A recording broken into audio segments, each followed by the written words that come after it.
You can change your lock screen on iOS 26 by adding widgets, adjusting the clock size, or setting a new wallpaper. Let me show you how. Method 1. Change lock screen from lock screen view. Long press on your lock screen. Tap Customize.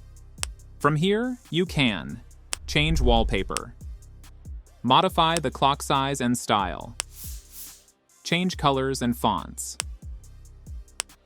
add, move, or remove widgets. Just tap Done to save, then tap the new wallpaper. And the new wallpaper is updated. Method 2. Change lock screen through Settings.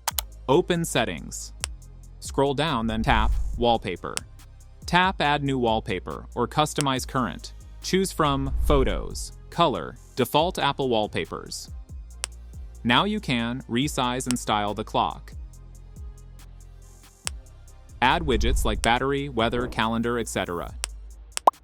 Once you're happy, tap Done. Set as Wallpaper Pair. Lock the screen and the new wallpaper is updated. For more tech videos, subscribe.